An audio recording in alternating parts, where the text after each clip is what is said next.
अस्सलाम वालेकुम वरहमतुल्लाहि वबरकातुहू। मैं हूं सलमान मलिक और आप लोग देख रहे हैं जीएस वर्ल्ड। आज की इस वीडियो में हम बात करने वाले हैं तराबी पढ़ने का सही तरीका, तराबी की नियत कैसे करके करें और तराबी का औरतों के लिए क्या हुक्म है। तो आज हम इसी टॉपिक पे बात करने वाले हैं। तो चलिए दोस्तों शुरू करते हैं आज की वीडियो। तराबी रमजान का चांद देखने के बाद और ईद के चांद देखने तक पढ़ी जाती है। तराबी पढ़ना सुन्नत मौक़िदा है। वैसे तो इशा के बित्र तराबी के बाद पढ़ें, अगर पहले भी पढ़ लें तब भी कोई हर्ज नहीं है। जैसे कि आप तराबी पढ़ने के लिए जाएं तो सबसे पहले आप इशा की नमाज मुकम्मल तरीके से अदा कर लीजिए। लास्ट में जो 3 बित्र पढ़े जाते हैं उनको गैप कर दीजिए। फिर आप तराबी पढ़िए। तराबी पढ़ने के बाद में आपने जो बित्र गैप किए थे उसको एंड में जाके पढ़ लीजिए। अगर आप उसको पहले भी पढ़ लेंगे तब भी कोई हर्ज नहीं है। तराबी 20 रकात की पढ़नी होती है, पर तराबी की नियत 2-2 रकात करके बांधी जाती है। अगर कोई शख्स मस्जिद में ऐसे टाइम पे पहुंचता है कि ईशा की नमाज हो चुकी है तो उसको चाहिए कि पहले वो ईशा की नमाज मुकम्मल तरीके से अदा कर ले, उसके बाद तराबी पढ़े। उतने वक्त में जितनी रकात की तराबी छूट गई है वो बाद में अदा कर ले। तराबी 2 तरह की होती है, एक तो कुरान होता है जिसमें हमें कुरान सुनना होता है और दूसरा होता है अलम तरा से तराबी पढ़ना होता है। अलम तरा से हमारी बहनें जो घर में है वो तराबी पढ़ती हैं। कुछ जगहों पे अलम तरा से मस्जिद में भी तराबियां होती हैं। अब यहाँ पे सवाल उठता है कि अलम तरा से तराबी कैसे करके पढ़ें। तो अलम तरा से भी आपको 20 रकात तराबी अदा करनी होती है। अलम तरा से तराबी पढ़ने का तरीका ये है, जो कुरान में अलम तरा जो सूरह है उसके लास्ट में जो 10 सूरह हैं, अलम तरा के बाद में जो 10 सूरह लगातार हैं, उन सूरों को हमें 10 रकात तराबी में पढ़ना है।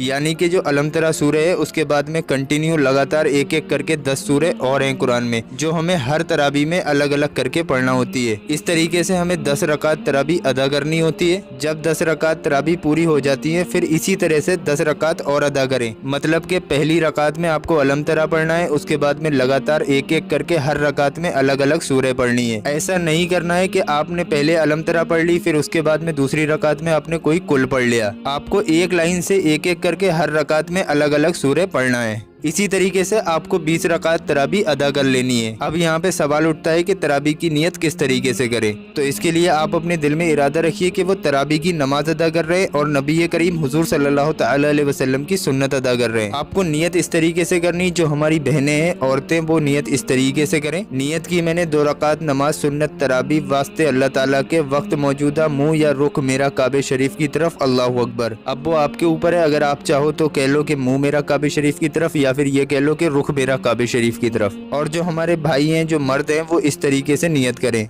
नियत की मैंने 2 रकात नमाज सुन्नत तराबी वास्ते अल्लाह ताला के, वक्त मौजूदा पीछे इस इमाम के, मुंह मेरा काबे शरीफ की तरफ, अल्लाहु अकबर। और अगर अकेले में पढ़ रहे हैं तो जो हमारी बहनों के लिए नियत बताई गई है उस तरीके से आप भी नियत कर लीजिए। एक बार हम फिर से करके बता देते हैं, ये हमारी बहनों के लिए और हमारे भाइयों के लिए अगर अकेले में नमाज पढ़ रहे हैं बिना इमाम के तो इस तरीके से नियत करें। नियत की मैंने 2 रकात नमाज सुन्नत तराबी वास्ते अल्लाह ताला के, वक्त मौजूदा मुंह या रुख मेरा काबे शरीफ की तरफ, अल्लाहु अकबर। तो आप इस तरीके से नियत कर लीजिए। आपके समझ में आ गया होगा कि आपको नियत किस तरीके से करना है। तराबी पढ़ने का बहुत ही ज़्यादा सवाब है, जितना बयान किया जाए उतना कम है। तराबी जैसे मर्दों के लिए सुन्नत मौक़िदा है वैसे ही औरतों के लिए भी सुन्नत मौक़िदा है। अगर इसको नहीं पढ़ा गया तो वो गुनाहगार होगा। अब यहाँ पे सवाल उठता है कि जो मर्द हैं जो हमारे भाई हैं वो तो इमाम साहब के पीछे तराबी की नमाज अदा कर लेंगे, पर जो हमारी बहनें हैं अगर उनको अलम तरा से 10 सूरह याद ना हो तो वो क्या करें। अगर आपके अलम तरा के बाद में कोई भी सूरह याद नहीं है तो आपको क्या करना चाहिए। तो उन औरतों के लिए ये तरीका है, अगर उनको अलम तरा के बाद में 10 सूरह याद नहीं है तो उनको अलम तरा के बाद जो भी सूरह याद है, चाहे वो चारों कुल ही क्यों ना हो, चाहे कुल हुवल्लाह आपके याद हो, चाहे कुल या अय्युहल काफिरून याद हो, चाहे आपको सूरह फलक याद हो, कोई सी भी आपके सूरह याद हो अलम तरा के बाद में, तो आपको इस तरीके से पढ़ना है। हर रकात में आपको सूरह फातिहा एक बार पढ़नी है। उसके बाद में आपके अलम तरा के बाद में जो भी सूरह याद है, चाहे एक ही कुल हुवल्लाह ही क्यों ना याद हो, तो आप उसको पढ़ लीजिए। इसी तरीके से आप तराबी की 20 रकात नमाज अदा कर लीजिए। ये बिल्कुल मुकम्मल तरीका है जो आपको इस वीडियो में बताया गया है। आज इस वीडियो को चाहे लाइक करो या मत करो, पर इस वीडियो को आगे शेयर जरूर कर दीजिए ताकि ज्यादा से ज्यादा लोग तराबी पढ़ें। जिन लोगों के सूरह याद नहीं है और कंफ्यूजन है उनके दिमाग में, उनका कंफ्यूजन दूर हो सके और वो तराबी की नमाज आसानी से अदा कर लें। आपको नहीं पता आपकी एक शेयरिंग से आपको कितनी ज्यादा नेकियां मिलेंगी। अगर एक भी बंदा तराबी की नमाज आपके बताए हुए तरीके से कर लेगा, आपकी एक शेयरिंग की वजह से कर लेगा, तो आप खुद अंदाजा लगा लीजिए आपको कितनी ज्यादा नेकियां मिलेंगी। तो इस वीडियो को आगे शेयर करके सब आपके मुस्तहिक बनिए। अल्लाह तबारक व तआला आपको इसका अजर देगा। और अभी तक अगर आपने हमारे चैनल जीएस वर्ल्ड को सब्सक्राइब नहीं किया है तो हम आपकी खिदमत में रोज की 2 वीडियो लेकर हाजिर होते हैं, एक सुबह 11 बजे और एक शाम में 5:30 बजे। तो आप लोगों से दिल से गुजारिश है, हमें आपकी सपोर्ट की जरूरत है, तो हमें सपोर्ट कीजिए हमारे चैनल जीएस वर्ल्ड को सब्सक्राइब करके और रोज की 2 वीडियो देखते रहिए। चलिए दोस्तों, मिलते हैं इंशाल्लाह एक नई वीडियो के साथ। दुआओं की गुजारिश। मैं हूं सलमान मलिक। अस्सलाम वालेकुम वरहमतुल्लाहि वबरकातुहू। अल्लाह हाफिज।